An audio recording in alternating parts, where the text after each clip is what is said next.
And joining us now is Deputy Melanie Peterson. She's our coordinator in Escambia County for Crime Stoppers. So she's going to answer a little more of those unanswered questions that we might have had this past week on that Boyette case. So can you kind of tell us how Crime Stoppers works with Anonymity? Absolutely. There's been a lot of confusion the past couple of weeks about it. Basically, Crime Stoppers is 100% anonymous. I know for a fact in the state of Florida we work off grants. Crime Stoppers is initially funded by non-tax money. When a person is arrested in any county in Florida, but we'll start with Escambia. Anytime someone's arrested in Escambia County, the judges assess a $20 Crime Stopper fine. Those who participate with the program, that money is then collected by the Office of Attorney General yearly. It'll go directly to the OAG's office, and then it gets redistributed to that county's program. When a tip comes in, they're given, of course, I always talk about the tip number. That tip number is then processed. It immediately gets sent to the coordinator. I make sure that tips are sanitized, meaning that no one has entered any identifying marks of who they are, whether it be their name, their address, anything. I want it completely 100% anonymous. Once that tip is received, it's then forwarded to the appropriate unit or law enforcement agency, because we have several that we deal with. Then that law enforcement agency confirms whether that tip led to an arrest. Once we do get a confirmation on a tip, I then have to go back and review, because in Escambia County we have over 300,000 citizens, so we're going to get more than one tip on an individual. Yeah. But I have to make sure it was the very best tip and the first tip received out of an incredible database full of them. So once we confirm it, then the person takes that tip number, contacts me on Mondays, and at that point I give them a status check. When I let a person know that, yes, you're eligible for a reward, then I give them pickup instructions, and it's always a secondary location. I never see them. They're never to provide their identification. And the biggest disqualifier in our program is providing your name. Yeah, well, that's we don't want to know who you are. Yeah. We want you to be free of any reprise or fear of retaliation by anyone, and that is what maintains the integrity of Crime Stoppers. A question I had was, what is done with the reward money if a tip does not lead to an arrest?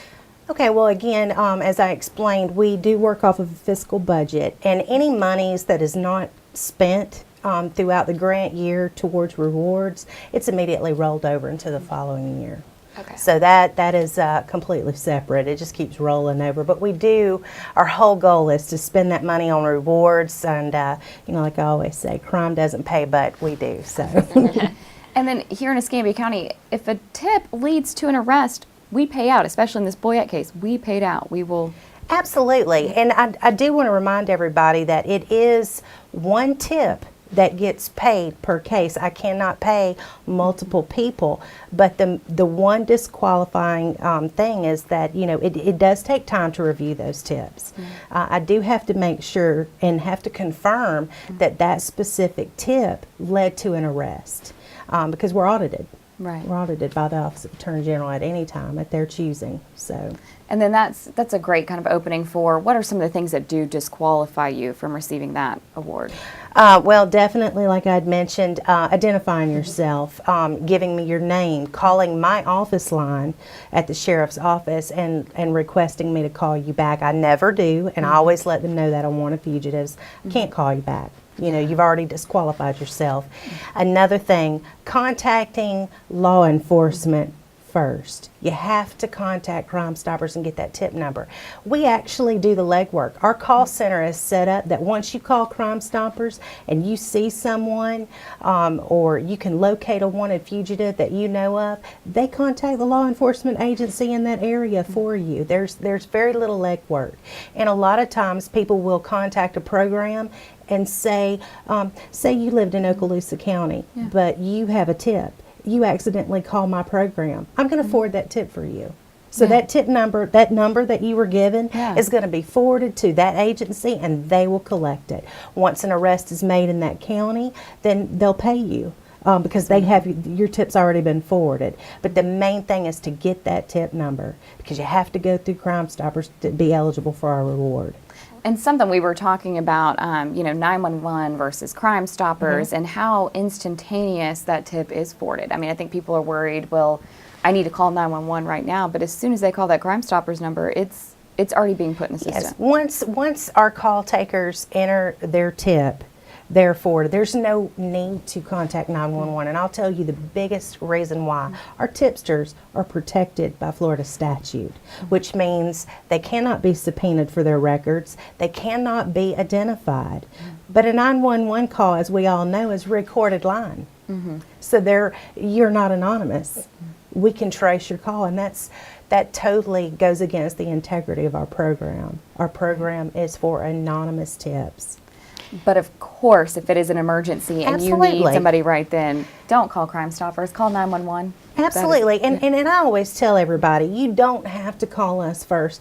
A large majority of the tips that we receive are citizens that just want this person of interest, wanted fugitive, homicide suspect, regardless, bank robber, for any reason. A lot of times our tipsters just want to let us know where they're at so that law enforcement can go and pick them up. That's wonderful. And they're not interested. So yeah, a lot of times people will just say, I just didn't even worry about it. I don't want the number, but I'm going to contact law enforcement. I'm going to encourage you to do that. Yeah.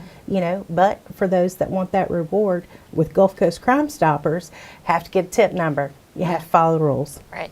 And there was a little bit of confusion between the Gulf Coast Crime Stoppers and the Emerald Coast Crime Stoppers. Yes. Can you talk about the difference between the two programs? Yes, and we are working on correcting that.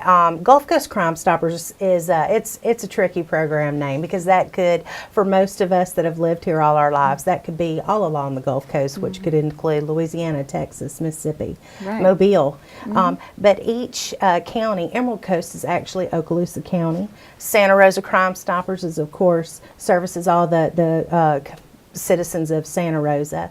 Gulf Coast is strictly for Escambia County citizens, and but each state has their own programs. Yeah.